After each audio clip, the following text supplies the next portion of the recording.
Welcome to Under the Influence.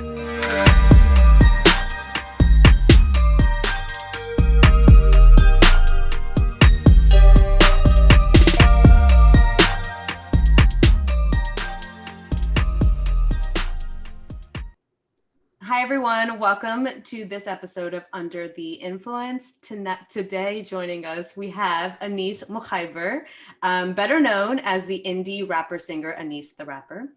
I first found him through his viral TikTok where he covered Ain't No Sunshine by Bill Withers, which I have to show you guys. She's always gone too long. It ain't no sunshine when she's gone. Hey, this is a beautiful world, painted with sunshine blue. Daisies and roses like space and emotion and waves in the ocean. The moment they leave is a view in 2002. Way before I ever knew that I'd be the damn fool if I let you slip. If I let you slip on my grip, and I'm never trying to control you, but don't let this flop, hey. So I just had to show you guys that before. Also, just a quick side note that I'm running into this intro. That is like, I posted that on my Instagram and one of my friends was now obsessed with you because he just absolutely fell in love with it. I appreciate you. Yeah, just to throw that in there. But yeah, so Anis has been building his fan base through TikTok and Instagram. He's accumulated over 50,000 followers between the two platforms. Both handles are Anis the Rapper. So I discovered him through his music, but he is apparently not only a musician, but he's a bar attorney and the head of two of his own companies. So welcome, Anis. I can't wait to get into everything with you. Thank you. It's an honor to be on the Under the Influence podcast, and I'm just grateful that you'd have me on. Yeah, we're so excited. So can you just tell me a little bit about your journey from attorney to company owner to musician? Yeah. So, I mean, it's all been one big process of like awakening. And so for me, the process to becoming an attorney was a part of my life where I wasn't sure what I wanted to do. And it was a darker time, to be honest with you, a time where I had less clarity in life. But after that happened and I realized, okay, this isn't fulfilling me. The first step I'd say in my like awakening to what I truly want to do was to own a company. And it actually started with a video company and a vlog, Your Peeps Media, with one of my best friends, Isa Kadisi. And we still own it as a media company. The vlog has ceased to operate, but we own it as a media company. In fact, I was just doing a job today. And that's been a blast. And I feel as though I'm like a natural born entrepreneur. So that kind of, that journey has been really nice, especially doing it with someone who I trust and look up to like Isa. But my awakening kind of continued and I realized, okay, owning a photo video company is awesome, but it isn't my true passion. And that's where we got into music. And so my second company is Anis LLC. It's basically my own like indie self-representative label for myself. And I conduct all my music business under that. So yeah, so that's kind of how we got here. Okay, cool. Wow. I can't believe there's just, I mean, that's awesome that you've just done so much and kind of went down these other paths in a way that I feel like you were able to actually like figure them out and be like, okay, maybe no, maybe try this instead of just like dipping your toes into everything.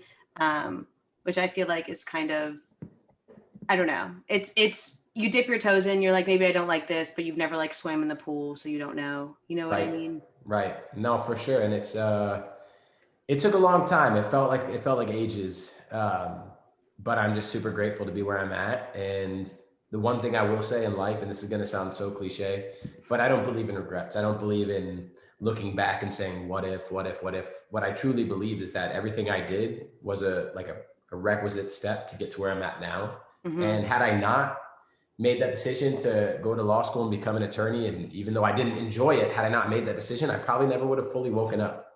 I probably would have, I might've slipped into some cozy, 9-to-5 that wouldn't have fulfilled me. And so I'm happy where I'm at.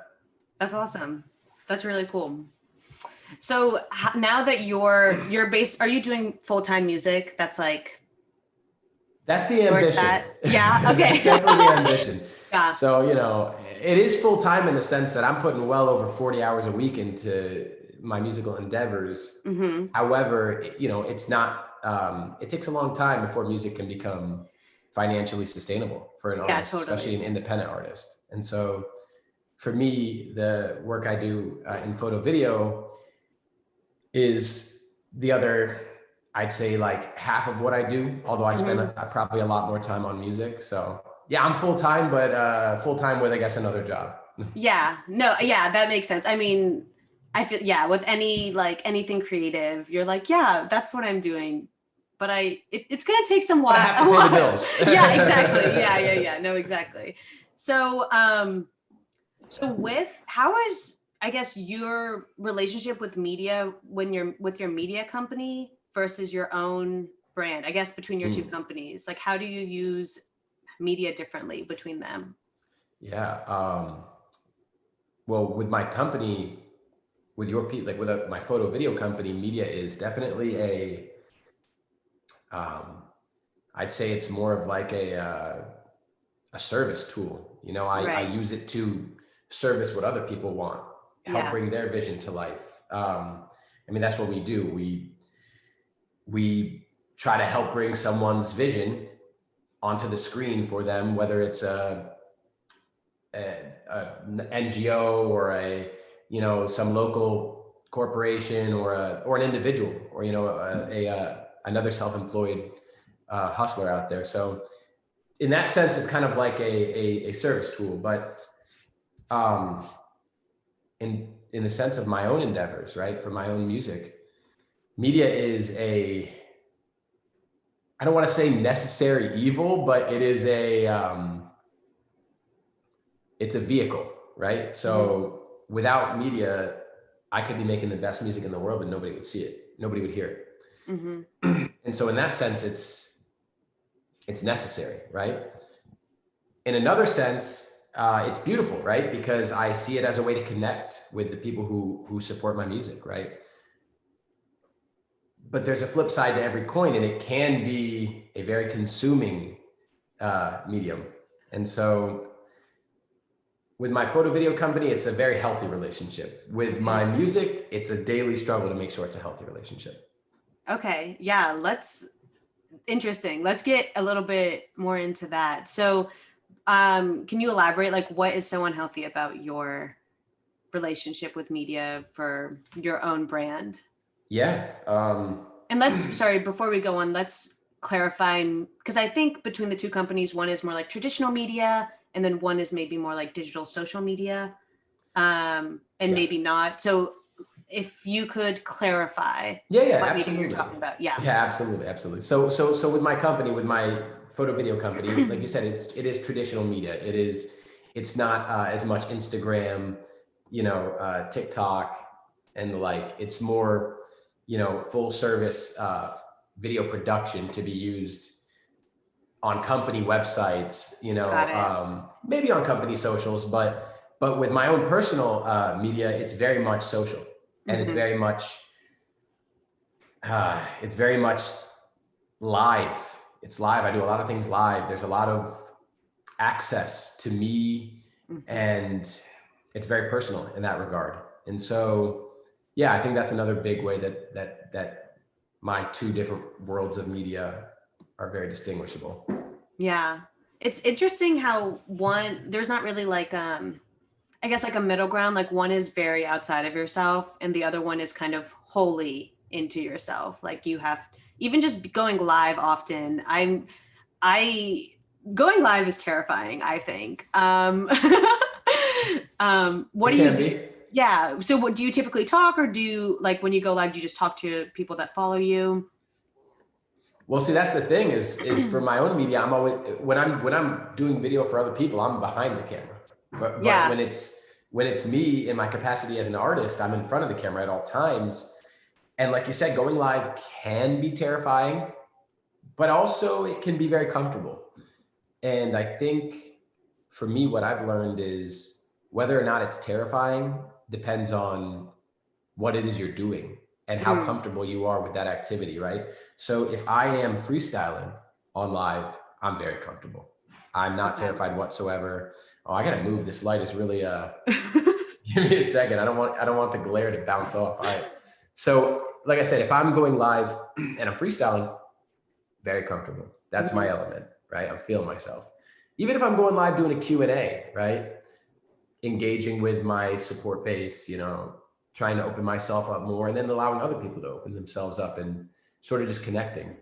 Where it can be terrifying is when the stakes feel a little higher, right? So for instance, I've gone live on other people's lives. I've featured on people's lives, say for like an open mic or a contest. And that can be a little more scary because you're not performing in that situation to necessarily your fans. Yeah, totally.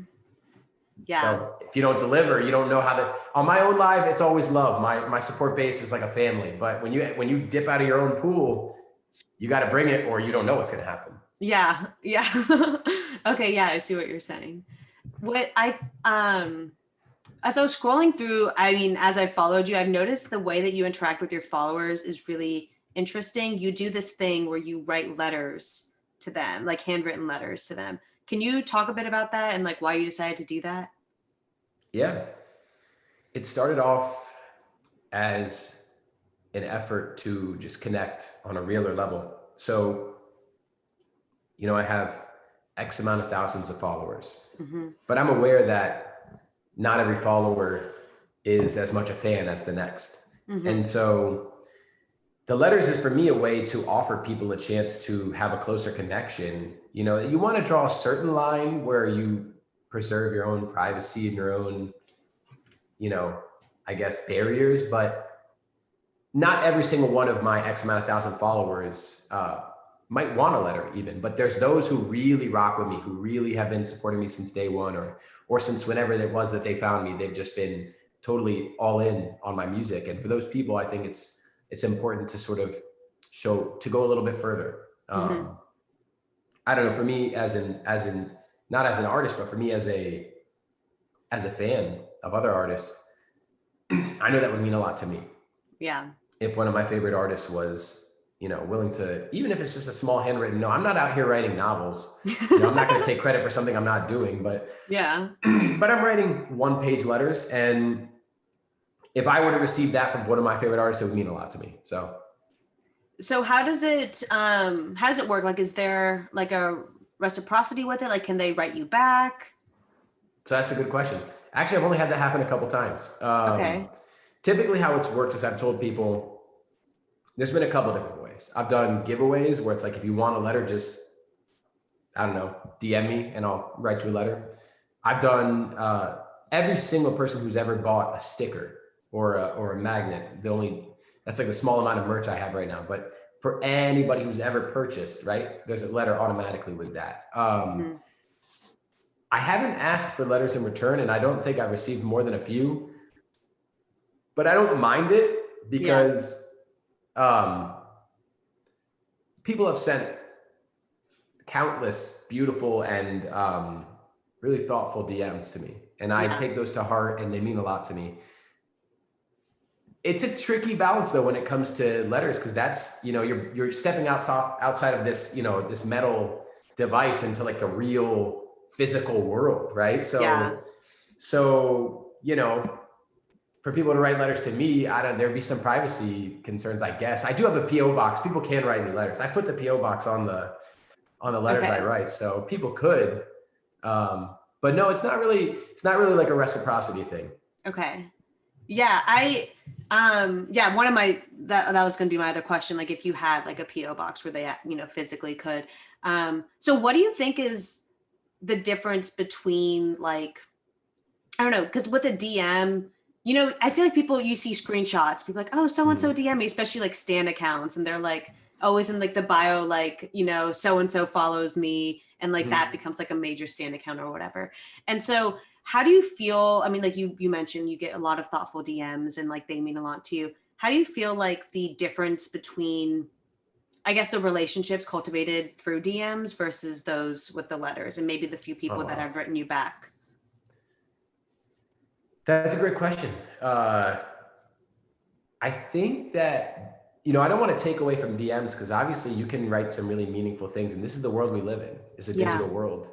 So these are the letters. I mean, for the kids growing up now, these are their letters. Yeah. They don't know how to buy a stamp.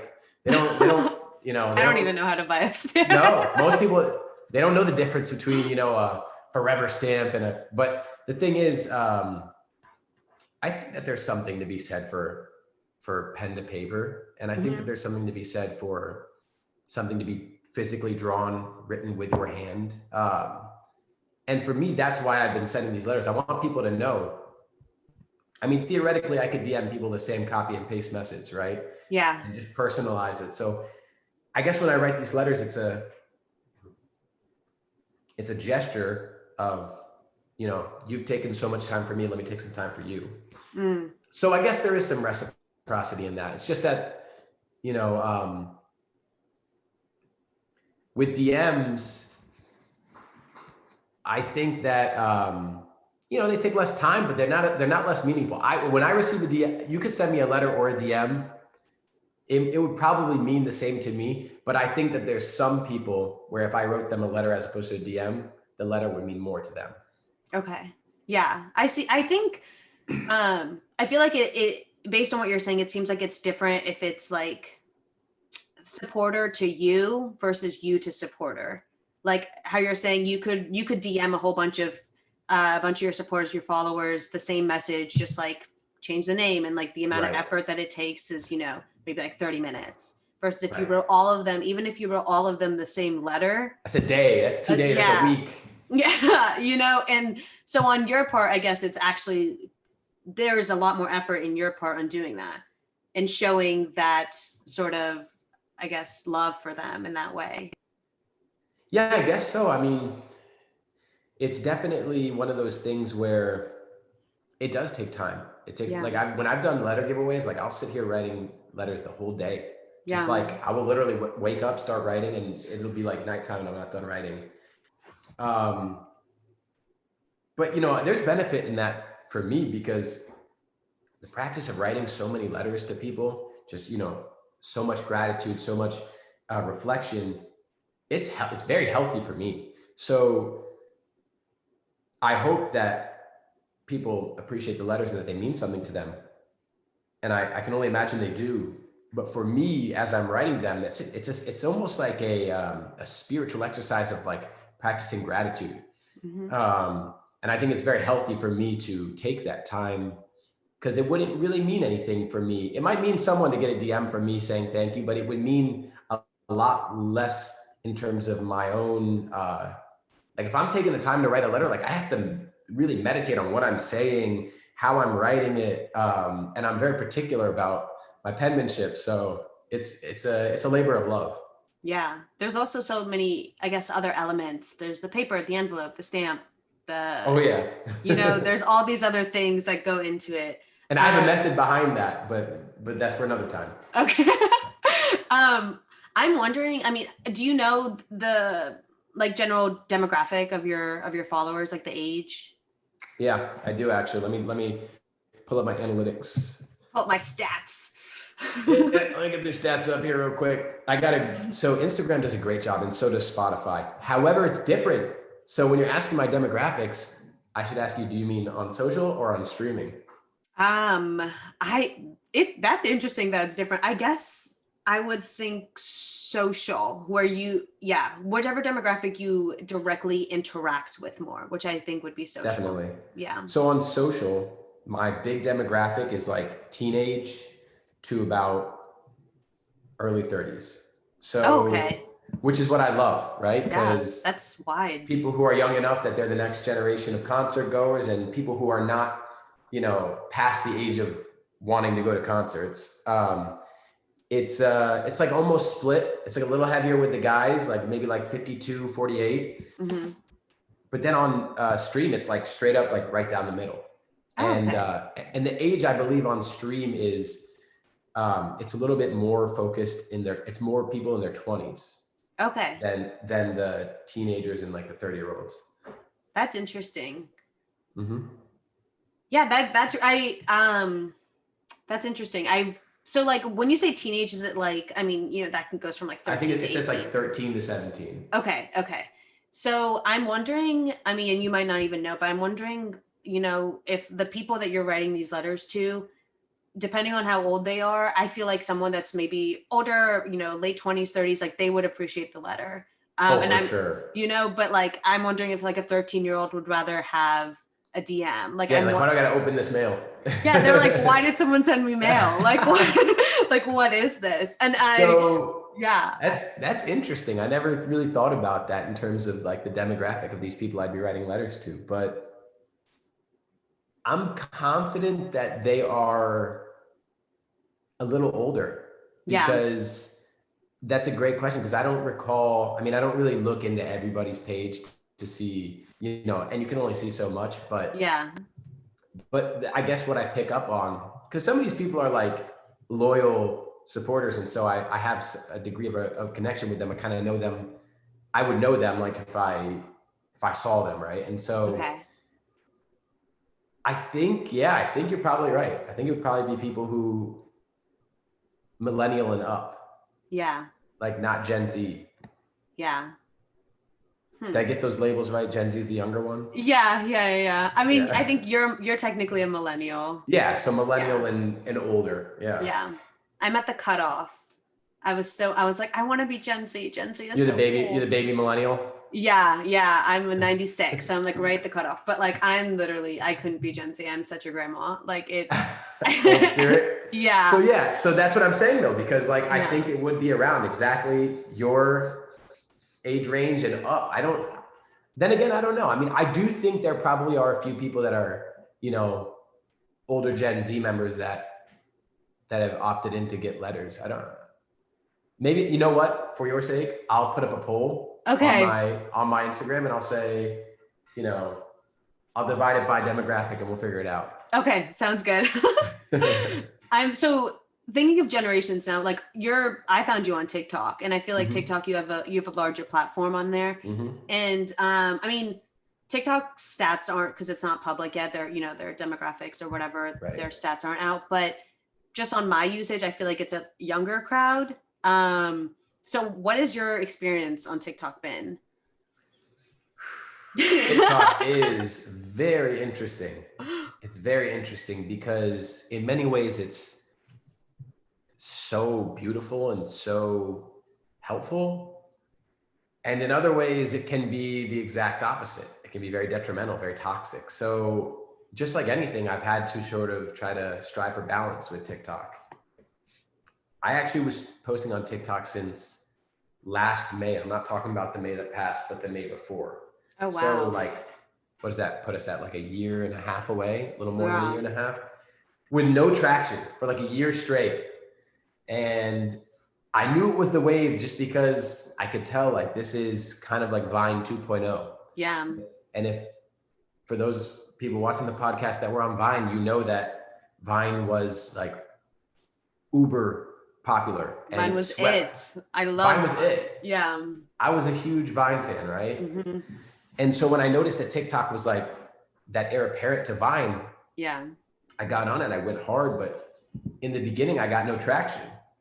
And then it took about a year till I realized, okay, study what's working for other people and figure out if you can deliver your own spin on that. And like you said, when you found me, I think most people found me from my cover of Ain't No Sunshine. Yeah. And I also had another original song that went viral like a month prior, but after I got viral, and this is where it got interesting, this is why I say you need balance, my notifications were just incessant. Like my phone was just boom, boom, boom. I couldn't look at the notification section in TikTok and not see 99 plus. Like I just would refresh every day. Another 1,000 followers, another 1,000 followers. And that's exciting. Oh yeah, the dopamine rush was real. I was like, I made it. That's it. And to be honest with you, it felt that way for many reasons. Yeah. I wasn't just seeing analytics on TikTok. Like I started seeing it follow over to Instagram. Like if I gained 20,000 followers on TikTok, I was gaining 5,000 more on Instagram, which is huge because it's very hard to grow a following on Instagram by comparison to TikTok. And then I started getting calls from like, you know, or not calls, but DMs asking me to set up calls with, you know, marketing agencies, indie labels. And I really felt like this is like, I did it. I made it, right? But then I realized with TikTok, if you're not willing to be 24/7 delivering content, you will be yesterday's news. Yeah. And that is a challenge because it's not the same way on Instagram necessarily. And so my relationship with TikTok has been a complicated one because it has brought me so much exposure, and I'm very grateful for that. But it has also put a very, very heavy sense of pressure on me to be able to follow up. Yeah. And that's a challenge. So I think with TikTok, so as an artist, like when you were talking about kind of, you know, being personal with your audience, and I've seen your Instagram. I had to get off TikTok a while ago because it was not good for me. So I've seen your Instagram. Well, you were just scrolling too much? Yeah, it was just too much. Like I'd miss it. I'd like miss it when I wasn't on it, and then I'd be on it, and then it would just be like, it's addictive. Yeah, and I'm like too old. Do you know what I mean? I'm like, I need to get my life together. I can't be on TikTok for hours doing nothing. I will say this, the vast majority of people your age are not that mature. They're just for your page all day long. I'm a lot of my friends are like that, and it really stresses me out. I'm like, guys, stop. Anyways. You're falling into the machine. I know. I was having a conversation about that the other night with my best friend about it, so I feel you. Oh yeah? Are they really into the social media? No, they're not. Okay. And I'm much more by the nature of my work. I have to. Like, if you're not on social media right now as an artist, good luck. Yeah. It's social media now is the who you know, and so if you don't make connections on this platform, I mean, I just, outside of having crazy in-person connections, I don't see how you can get exposure. So for me, it's very challenging.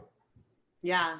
I think that makes me think, because with like entertainment in general, and I guess if we're thinking specifically about music or like movies or something, there's like this elite, right, that like run the industry, like what is the name, like Jimmy Iovine, I don't know. Oh, Iovine something, I don't know. Macklemore made a song about him. I just remember that from a while ago. Anyways, and but there's like these elite, these like older people that are not like on, you know, they're not on social media. They're not, you know, looking things.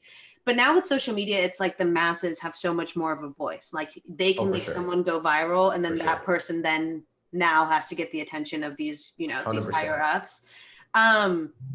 So I'm wondering, like, if there's a way, like, I don't know, like, is there a way to bypass one of those systems? Do you know what I mean? So, yeah, I think I get what you're saying. And I think the answer is probably yes. Yeah. Because I do believe, and I have seen this personally, I have seen artists go from just getting on TikTok, 0 followers. Yeah. To 300,000, 500,000, 800,000 followers, and then able to generate the amount of streams on digital streaming platforms that, if they can keep it up, could sustain them, or at least open a lot of opportunities for them to I guess, become a financially sustainable artist, because I think that's what all artists ultimately have to be. Yeah. And that'd be like with no record label, just like producing their own stuff and getting those streams. But see, that's the thing, right? So if you're not going to have a record label in this day and age, social media has created a platform you wouldn't have previously had. You know, gone are the days of you know, CDs. So there's no, it's not hard copy. So now with social media, especially with TikTok, you really can get your name out there to the masses. So I guess it's a question of like, how much work are you willing to do, and what's it worth it to you? Because for me, when I've thought about how independent I want to be, I think it's a question of economics. Like, what are your opportunity costs? What's it worth it to you to have 100% of your money as opposed to 95. If that other 5%, you know, frees up your time to be more creative. I used to think like no one's getting a single dollar, it's all mine. And it's a really like romantic way to think about independence as an artist. But, you know, I see a lot of people who have maybe not a full record label, but a manager. Mm-hmm. And that manager takes care of a lot of the nitty gritty so that artist doesn't get bogged down in the business side of things and is able to continuously put out good art. So I don't think people need record labels these days as much, not near as much as they did in the past, but I do think they probably still need management. And at least myself, I can't imagine, I'm not mentally strong enough to create art 24/7 and do the business side without my tank running low. Yeah. And so I don't think even that's think something it's to consider. possible for a lot of people, especially to No. like the extreme that you want to get to like the level that you want to get to. Like there's just not enough hours in the day. No, not unless Yeah. you are a robot, for sure. Yeah. So let's go back to TikTok and kind of this idea of constant posting. So we were talking a little bit about how you're like you're a bit more personal on social media and like trying to like connect with your fans. So with TikTok, I mean, a lot of what I've seen from your TikTok is just, you know, you showcasing your talents and like Right. some maybe like update videos about like what's going on, but you Yeah. know, mostly your music.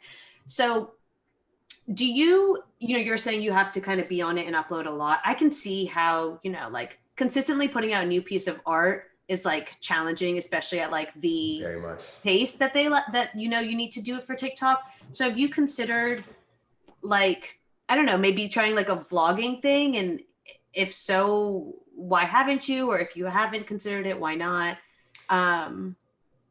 Just Yeah, like, I mean, you know? I started vlogging actually. That's the part we didn't really talk about. Like that's Yeah. how it all got going, is when I created my vlog with my best friend Issa. I Mhm. then created my own vlog, which led me to this. And one thing I know about vlogging is it takes time. Yeah. It takes time and it takes effort, and you don't always get the results you want in terms of notifications. Yeah. So yeah, I don't know. That's an interesting question. I've always thought that, and I still do believe that once I get to a certain point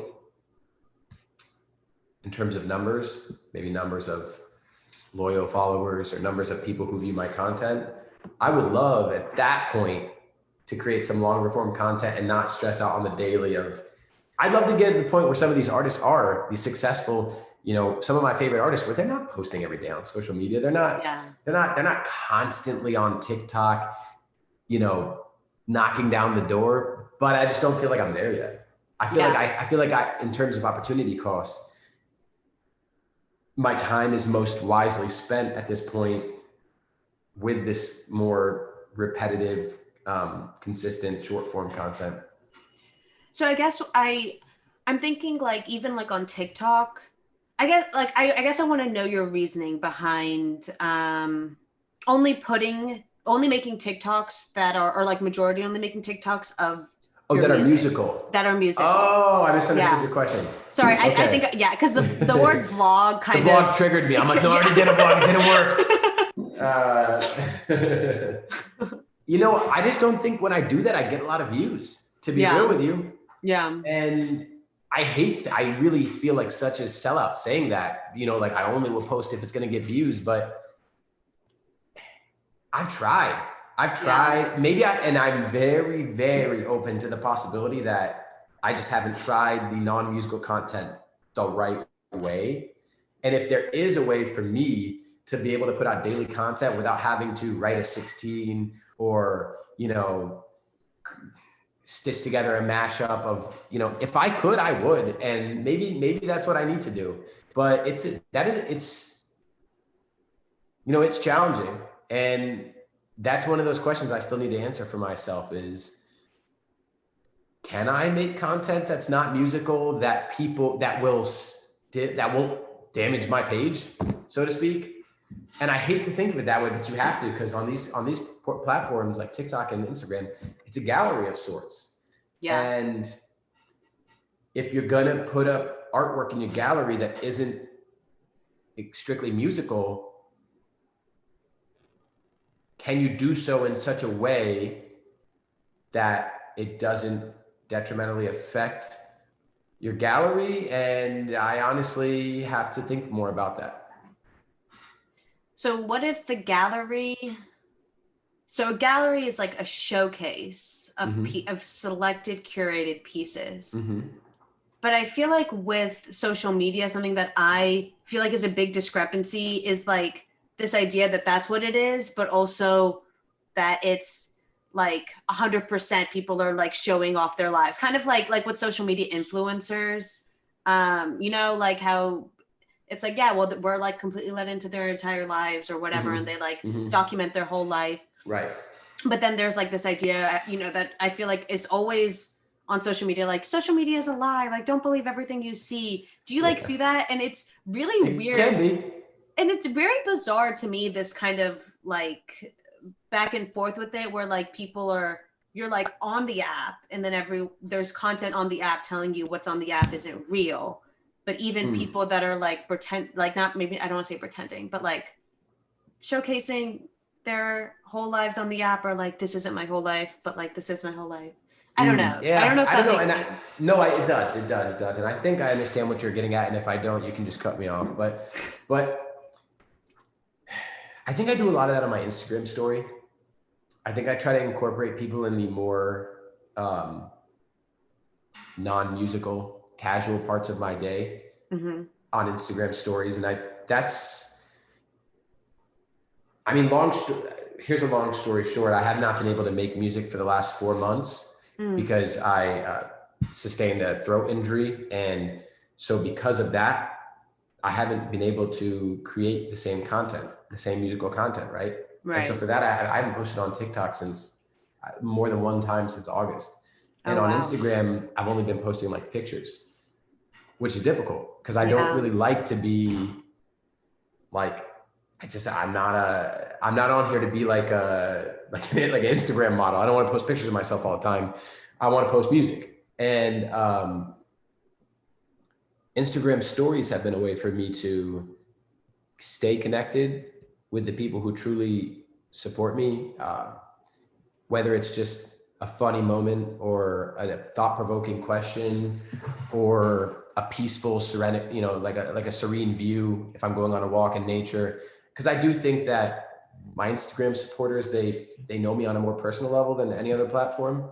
Okay. And for that reason, I think it's great that I've been able to stay in touch with them on Instagram stories.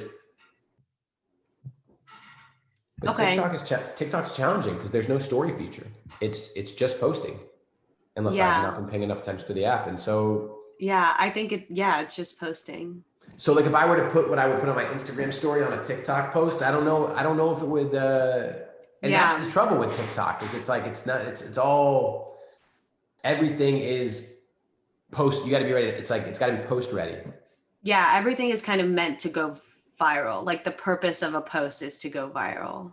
And I just think because the whole app is about virality, posting content that in and of itself has a slim chance to go viral, like not niche content, because niche content can still go viral, but more mundane, casual content.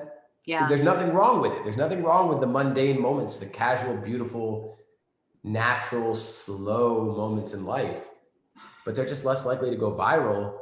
And for that reason, they're less TikTok friendly. Yeah. Yeah. I see what you're saying.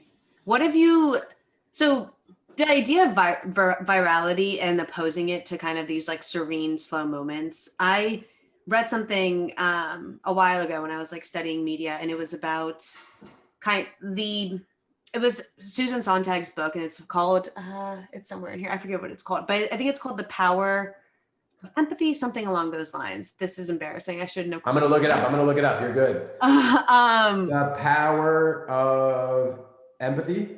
Yeah, that's definitely not what it is. Hold on. Susan something.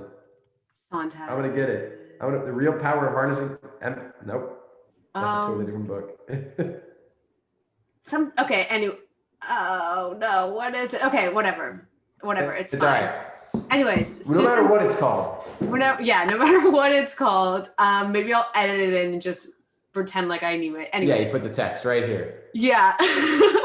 So it talked about attention and like how people garner attention through media, and it basically was saying how basically a shock value to garner empathy and attention has been used. It was referring more to like humanitarian crises and how they've like been portrayed in media. But just kind of going into TikTok and virality and thinking about what garners attention and how it is just based on that theory. I don't know, like what have you seen like as a user? Do you scroll? Are you a scroller on the TikTok? Yeah, I do. I do. I wish I didn't as much, but I do. So you're asking me if I see that same approach of like shock value for attention? Yeah, and like what have you seen that's like, I know everyone's page is curated to their own things, right? But like with, I guess, virality, like how you were saying too, like you look at what's working and try to like emulate it to make your own stuff go viral. Yeah, that's a big reason why it's been hard for me to go viral, is because I'm not really willing to do that type of content. And I like don't, the shock value content. My life is not shocking, you know. Yeah. I don't have a shocking life. I'm not out here in LA doing, you know, crazy shit and getting, you know, arrested. That's just not me, and it's not ever going to be me. And so my life, I'm not saying my life is boring. It's just not shocking. And my life is extremely exciting in the subtler and more meaningful, deeper ways that every moment affords to me, but not in the ways that carry through for short form content. You know, like I find life to be shocking when I walk outside in the morning and I see the sun shining through the leaves and the grass is just perfectly illuminated, and the dew and the wet concrete smells like a summer camp memory. Like that to me is like the shocking moment where I'm just like frozen in my tracks. I'm like, wow, this is beautiful. And like, I'll put that on my Instagram story, and the people who vibe with that and understand, they're like, yeah, that was awesome, you know.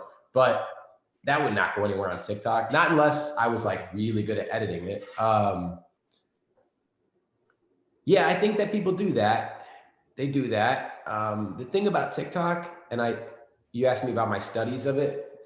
What I did learn is that you want to get people's attention really quick. So the moment the video starts, it's beneficial to you if there's a quick movement or a quick sound. And I actually started incorporating that in my songs. So like if I was about to rap or sing, I'd be like, don't scroll, or like, don't let this flop, you know? And that's a way for me to, like, if you're scrolling and you're just, it's like, don't, and it gives you a reason to pause and maybe give my content a chance. And that is generally true on that app, is that whether it's a word or a visual or a shocking scene, when you're scrolling, because TikTok is not like Instagram. On Instagram, if you scroll, except for Reels, which now is exactly the same as TikTok, but if you're on your Instagram feed, on your Explore page, it's a bunch of squares and you can pick from the squares. Yeah. This is my niece, by the way. I don't just have normal pictures of babies on my screen. That looks very weird, but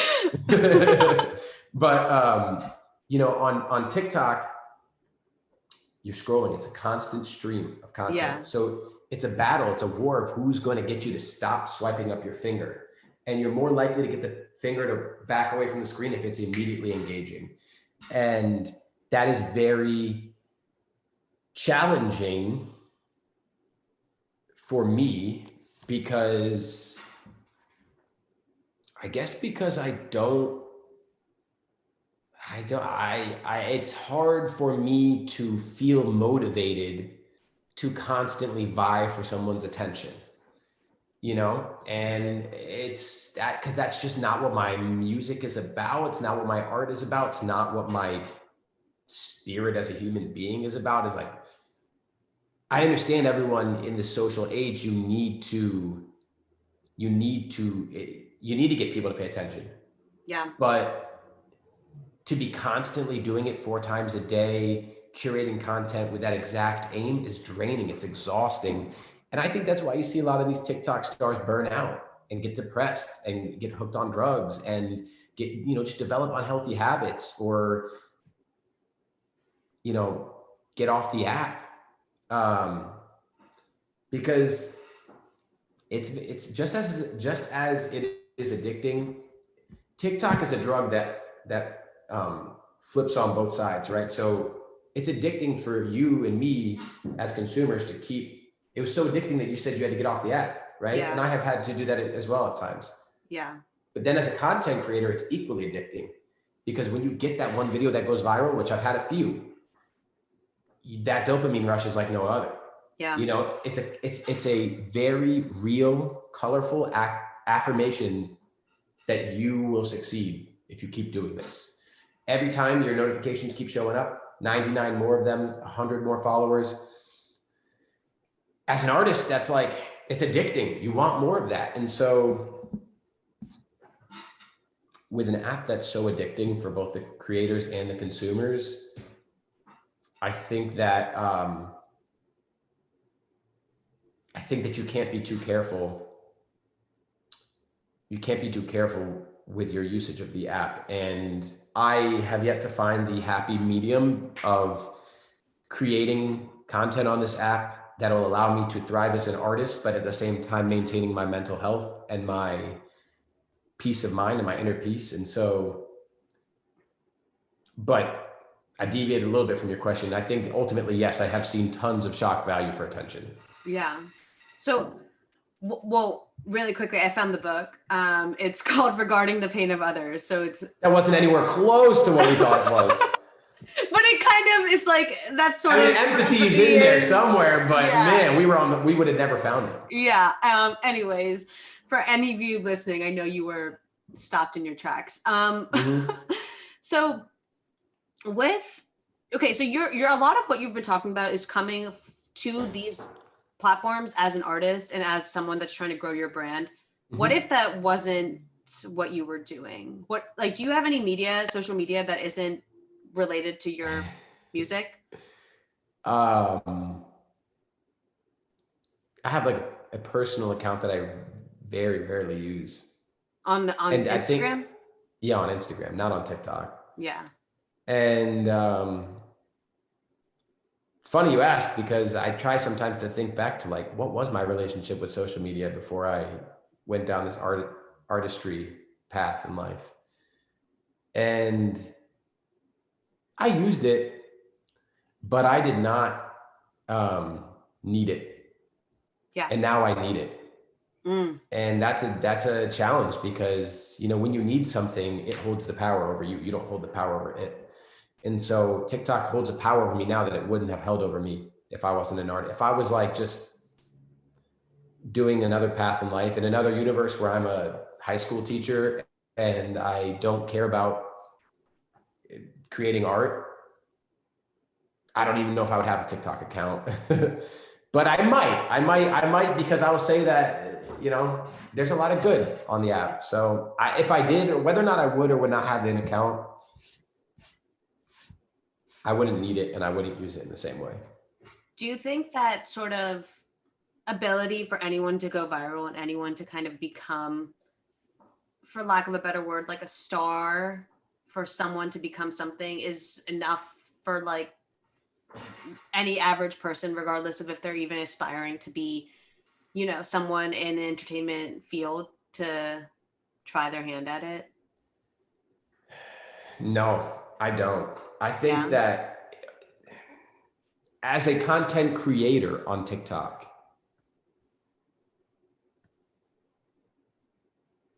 if you just want to make videos to have fun with your friends, that's cool. Do it. And there's tons of people doing that. We'll never see their pages because they'll never show up on the For You page, because the For You page is only for like viral content. But I think what I'm trying to say is like, it's a vehicle. And if you're not trying to get to the destination that it'll take you to, I don't think you need that vehicle. Okay. As a consumer, sure.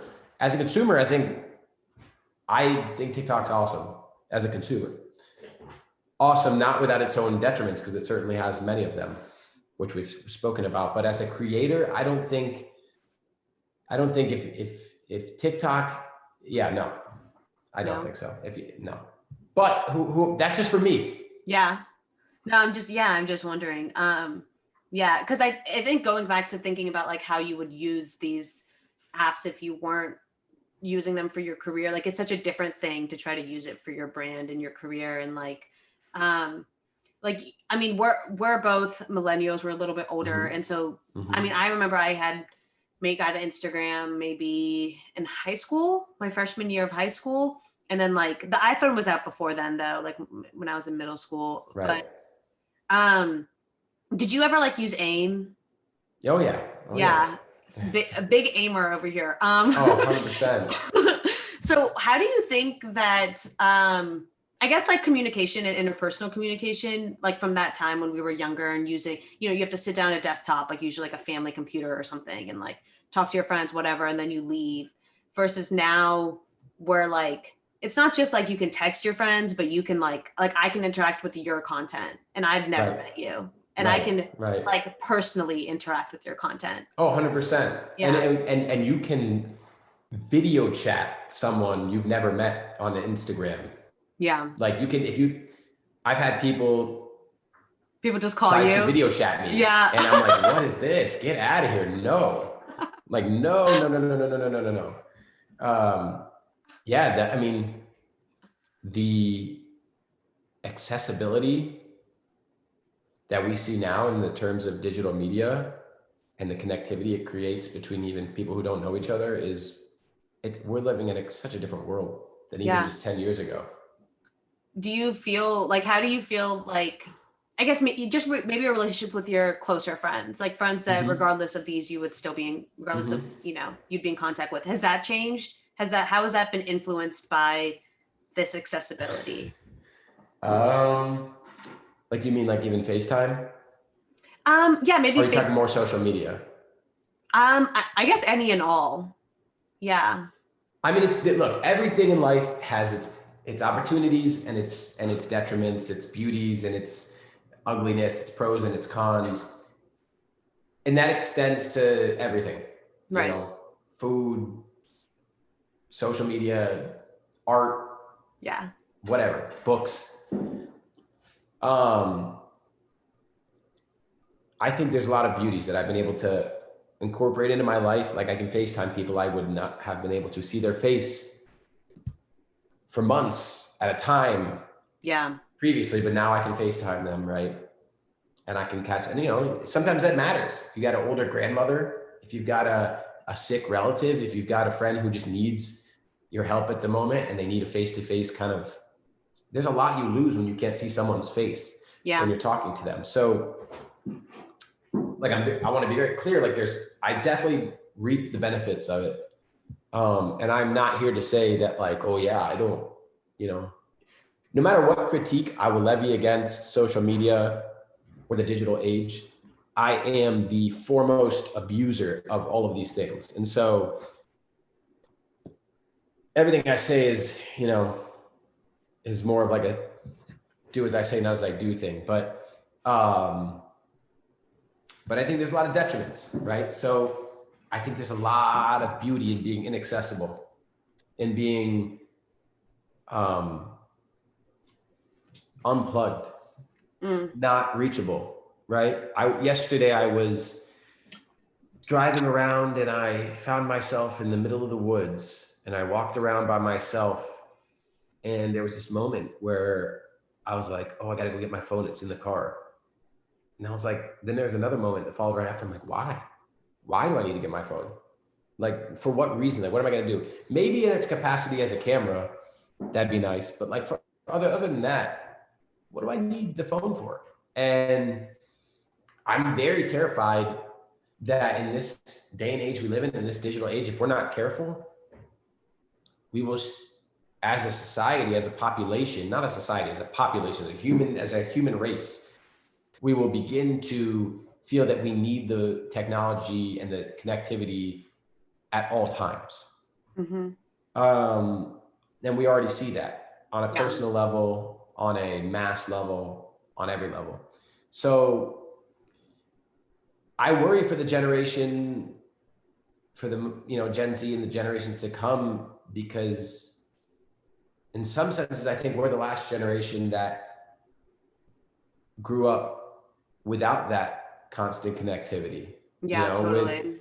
without tablets, without Zoom classes, FaceTime, and Apple Watches and iPhones and AirPod Pros, and like here I am. But so everything has its pros and cons. And I think that I'm not here to say like technology is evil, because no technology, I guess, is inherently evil. I guess it's just how we choose to operate with it. Yeah. I mean, I think it's the idea of reliance on interconnectivity is interesting and important. Oh my God, there's a huge bug that just popped up on my bug.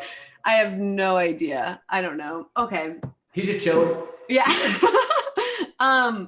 Like with that example of you going into the woods and wandering, and then you're like, oh, where's my phone? My immediate thought was, I'd be like, oh, where's my phone? And then I would feel unsafe, or I would be like, maybe it's a safety thing. And, perhaps that has something to do with being a woman and being like a smaller person. And that might be a privileged perspective of mine of like, I don't have to worry about if I'm in the woods, will I be safe type of thing. But then I think about like, even, yeah, because maybe that is something but even if, you, I don't know, like encounter something that doesn't matter of your stature, that is difficult, like a fire, like that was going to impact anybody. But that idea of something like this being safety is, so like it's not always bad. Yeah, it's not bad, but then it's not that it's bad. It's just, it's different how much, it's confusing to me how much, maybe confusing isn't the right word, but it's kind of like how much is put into this, like into this rectangle. It holds my safety. It holds my friends. It holds your secrets. It holds my secrets. It holds potentially like your vulnerabilities. It holds your money. Yeah, my money. So much stuff that if you like, like that, the phantom effect, like the phantom limb effect, like if you don't have your phone or you misplace it and you're like, where is it? I don't know. And I guess it's just like a changing, evolving world. Like it is what it is. But do you think that there's, I don't know, any like generational differences that you can think of that maybe are different from? Yeah, I think you just explained it perfectly. I think that this is a phantom limb for a lot of people. I don't think it is as much for the 30s and up. And I see that, at least in my life, they'll, be in a room without their phone. They'll go to the store without their phone. They'll going out in public without your phone. Isn't that crazy? Like we both like went to the store. Come on, that's way too far, right? What are they gonna listen to CDs in their car? Yeah. How are they gonna pay? Cash? I'm like, where's the grocery list? Like, look up what their things are. God forbid they remember the grocery list. They carry cash and they don't listen to anything in the car, let alone the radio, right? Yeah. But see, that's what I'm talking about. It's like right now, a 16-year-old would, what we just explained, like go to the grocery store without your phone. Like if they were real hip, real woke 16-year-old, like, ahead of their times, maybe they'd be like, yeah, that's fine. But most 16-year-olds would be like, wait, why? How am I, like, what? Like, that's a foreign concept. Yeah. Whereas like my parents, and I was just talking to my friends about the conversation I mentioned earlier, like imagine the 80s or the 90s, right? Let's just go back 30 years. There was a time 30 years ago only, right? Most of the people from that time are still alive, okay? There was a time where people just went places without a GPS. They just knew how to go there. When they got to the grocery store, they had a wallet with cash in it and change, so they could have exact change. They remembered things, right? And they listened to the radio. Whatever came on the radio, that's what they got. Yeah. Or maybe they had a CD or a cassette, but that's such a foreign concept now. And I think that for us, I think I would include us, the millennials and the younger ones, that it does feel very weird because right at our most formative stage is when the smartphone became popular.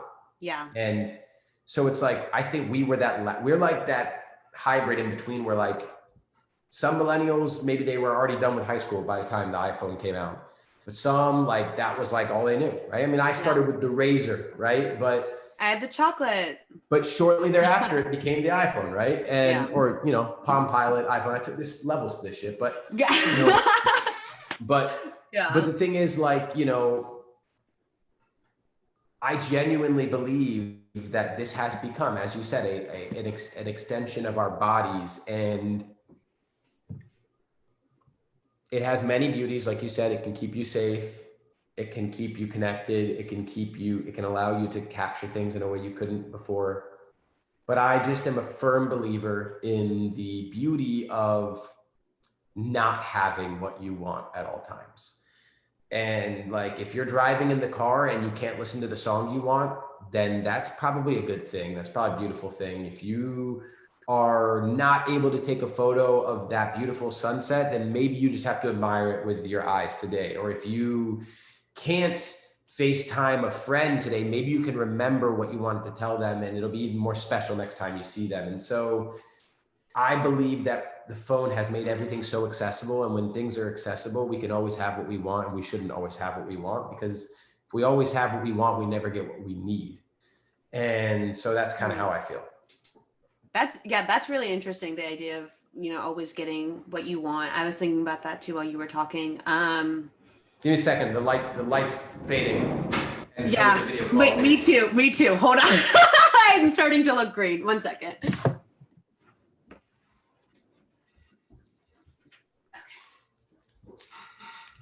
Okay. We're back. Oh, you know what? Let me take it one step up. This is my video skills right here. All right. This is my capacity as a company owner, so don't mind me. Here we go.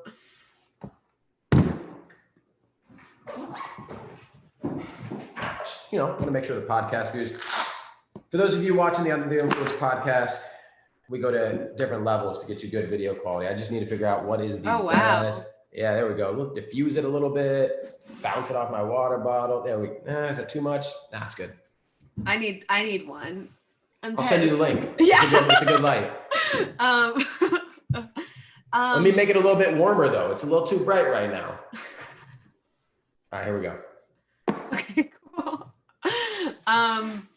Okay, well, before we were doing it, what were we just talking about? Oh, okay. The accessibility and I lost my train of thought. We were talking about like not getting what you want. Not getting what you want. Yes. Okay. Thank you. Yeah. So I think that's really an interesting thing to bring up. So why do you, I mean, you explained it a little bit, but why do you think that's important for people? Like, how do you think values have changed culturally by being able to get what you want? And yeah. You just opened up a can of worms, but we will let them crawl out as they will. Okay. I believe that this is a very deep life that we live, and it goes beyond the surface and it goes beyond the visible. I believe for myself personally in living a life that allows you to be fulfilled, and spiritually so, and also intellectually so. And I think that, how do I want to put this?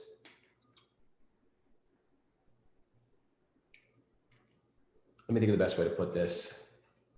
Let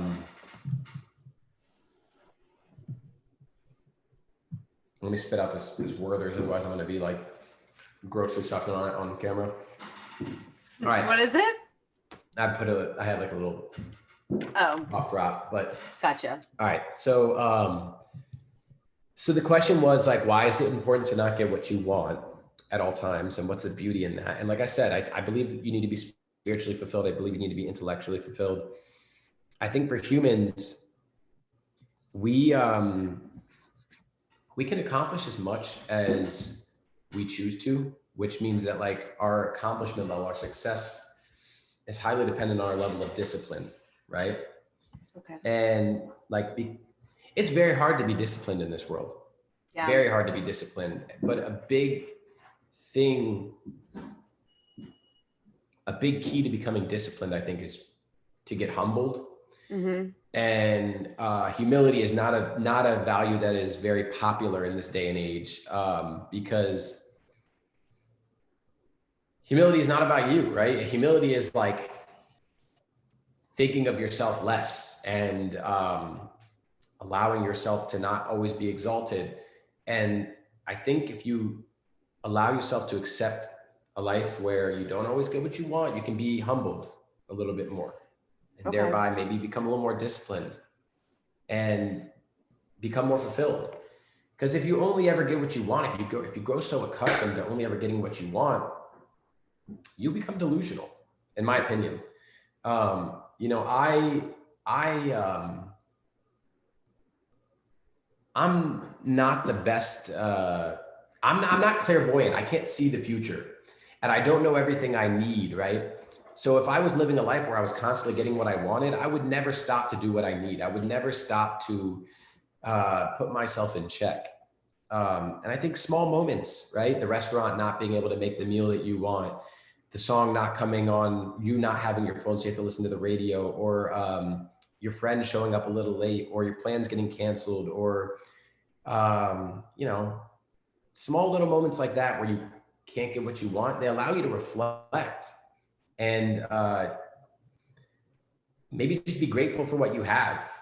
And I don't know. So I think there's like a humility in not getting what you want, and there's also a opportunity to cultivate gratitude. And I think that humility and gratitude are like, if you have those two, you're set in life. And if you don't have those two, then you're going to live a very unfulfilled and repetitively unsatisfying life, because it'll never be enough. I think that's great. I really like that idea and that philosophy. And I think that there's a few things that came to mind when you were speaking. One is the, like, I guess like the threshold for what makes you happy becomes higher if everything you get is everything you want you get. It's never enough. Yeah. And in those small moments that you're talking about, where maybe you just have to sit with what life has presented you and what the situation has presented you, I think, and sometimes it can be uncomfortable, right? For whatever reason. And I do think they offer some, like, you know, moments of reflection, like you're saying. But I think, like, if we bring in social media now, and I've done this before, where I'll be feeling some type of way, something just like external, whatever else is going on. Maybe I'm upset about something, whatever. I'm going to post a selfie and I'm going to get likes and I'm going to look cute, and I'll just, oh yeah, the dopamine will take care of it all. And then it just, any sort of uncomfortable feeling, you like post it away. You like post and you get. I like that. I like the way you put that. Post it away. Post it away. And yeah, and I'm wondering, like, what it does, what those moments, I mean, we won't know, right? Like, we don't know how much those little moments affect someone until, like, much later in life, you know what I mean? So it's interesting to think about something like those periods of reflection, not, I don't know, being filled with other people's comments, validation, insight. Oh yeah, I mean, we love to fill in the gaps with affirmation, right? Yeah. And that's what social media is designed to do. It is designed to be an addictive drug that affirms you so much so that if you stop receiving that affirmation, it's as though somebody has taken the needle away from you and you can't get that high that you have come to rely on. And I don't know, like, when I don't get, let me put it this way, when I don't get the, when Chipotle doesn't have the peppers the way I like them, right? And I have to have the soggy end of the, container peppers as opposed to the, crispy, fresh, right off the grill peppers. Like, that sucks, right? But as I eat those peppers and I'm grateful for those peppers, it becomes a lot easier for me to then accept whatever reaction comes to my art, right? Accept whatever response happens to my efforts in life, because I don't know, like, we're not meant to get what we want at all times. I mean, we couldn't, right? If we were meant to have that, it would be impossible for all of us to concurrently get what we want, because our wants and needs would be mutually incompatible. They would be mutually exclusive. Like, they just, so clearly that's not the way the world is supposed to work. But we can all have what we don't want at the same time, what we need. And yeah, I think you make a really, really interesting point of, we got to be careful what we do when we don't get what because just not just alone receiving less than that which you wanted, like not getting what you want is not enough. You have to process not getting what you want in a healthy way. Otherwise, you just get something else you want. It's like, oh, I couldn't get what I wanted in terms of this, so I'll get what I wanted in terms of that until I can get, like, if I can't get the, the likes, then I'll get the, the shares, and, so yeah. Yeah. I think too, there's like, and I understand this as I say it, though I know I'm about to critique it, but like on social media, there's this idea that like it's all, I know that your brand's a lot about this too, like good vibes, like everything is like positive. We want to spread positive messages, this and that. And something that I've been thinking, yeah, there you go, good vibes only. And something that I've been thinking about, I mean, obviously the other side of that is like negative. You don't want to spread hate or negative energy or whatever it is. Right. But the idea that I don't know, like we're not meant to be happy all the time. And very true. Oh my God. And so it's spitting facts over here. And so it's this, that so on social media, when I think it's such a large percentage of people's days that they spend on this like online environment and this online like public, it's like a whole new reality that they're just living in. And everything around it is meant to make you better or make you happier or make you more positive. I feel like it just sets up this really like, you're going to get off and you're going to be disappointed no matter what, because that's just not how shit is in the real world, right? In the real world. Not on the shit is good box. So, no, for sure. Just like you're not always meant to get what you want, you're not always meant to be happy. Yeah. I very much agree. I think those two statements go very much hand in hand. And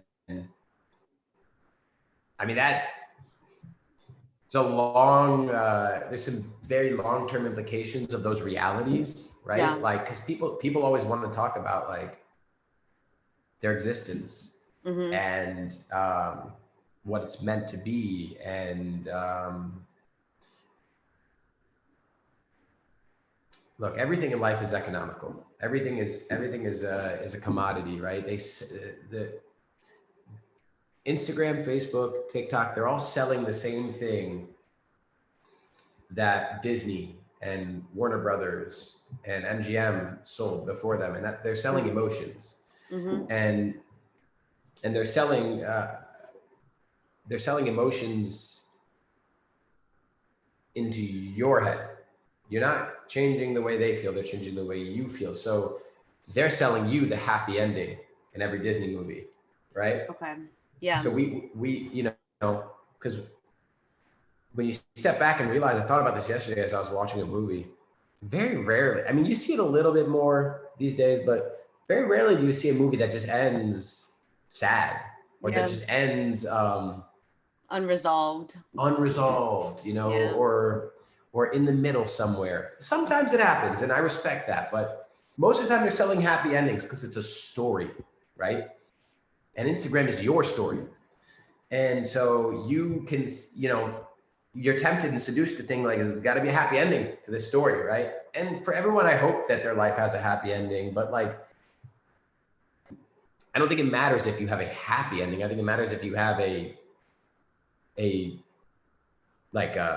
fulfilling ending. Or like a fulfilling middle. Yeah, but it doesn't have to be an ending. Like happiness is a part of life. It's not the goal of life. It's and I think there's a big difference between happiness and joy. And this is like a whole spiritual discussion, but I find happiness to be very fleeting and very unsustainable. And I find joy to be very permanent and very reliable. And I think joy is derived, it's just my beliefs, I think joy is derived from some deeper things in life, which can include not getting what you want, which can include not even the happy moments, right? But happiness is like very stimulant, very like now, very fleeting, very temperamental. And so,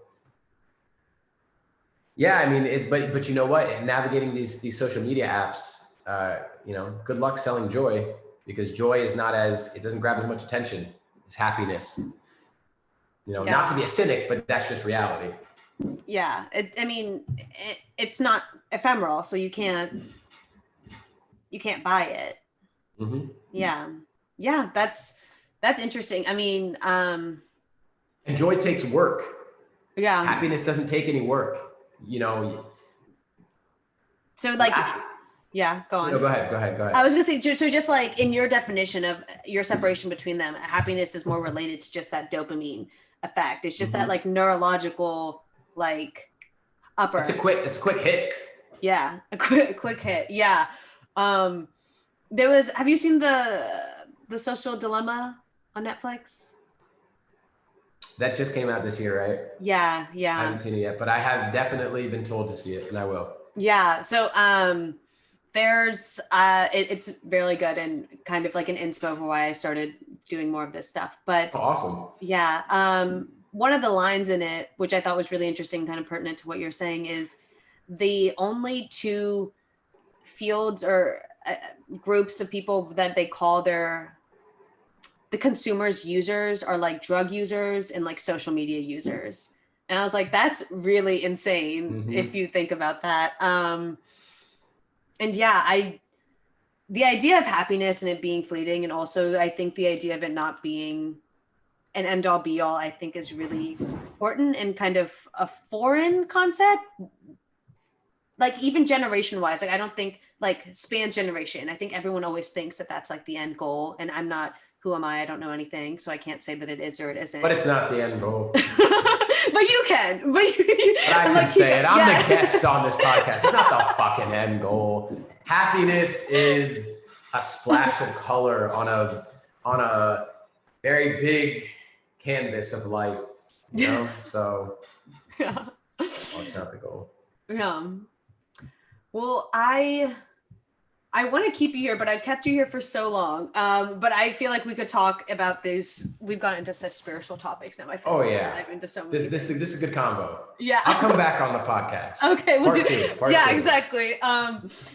But just to, I guess, wrap it up, like, I don't know. Yeah, I just want to thank you for being with me and talking to me today and being so vulnerable and sharing your insights. I really enjoyed the conversation and learned a lot. So thank you again. No, thank you. Thank you. The pleasure has all been mine. I have, as I told you, I have not been able to make a lot of music in the last couple months. And so this is for me a really exciting way to engage and still sort of talk about the things that are the substance of my music anyways. And so this is exciting.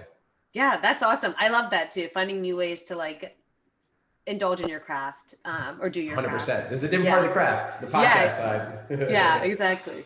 So I would love for you to have the last word to send us off. So anything you want to leave with our listeners. Okay. Well, guys, I'm Anis. I am an independent rapper singer from the DC area. And the last thing I want to say on the Under the Influence podcast is to the younger generation, to the millennials and below. I want to say to you that I have unboundless. Let me just start this over. All right, guys. So unboundless means definitely bounded. So, all right. Well, guys, I am Anis. I'm a rapper singer from the DC area. And the last thing I want to say is to the younger generation, the millennials and younger, Gen Z and the generations to come. I have boundless hope that you will navigate this digital world properly and healthily and sustainably and joyfully.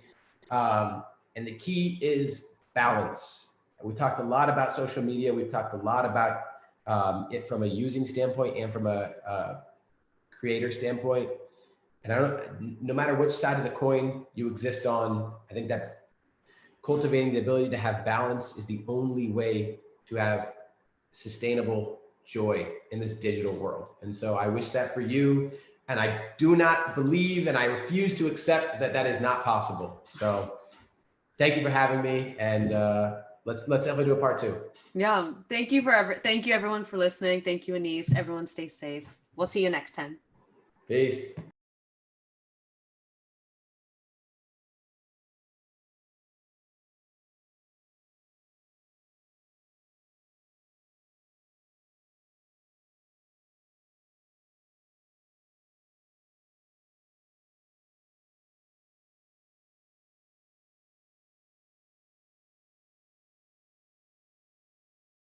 you.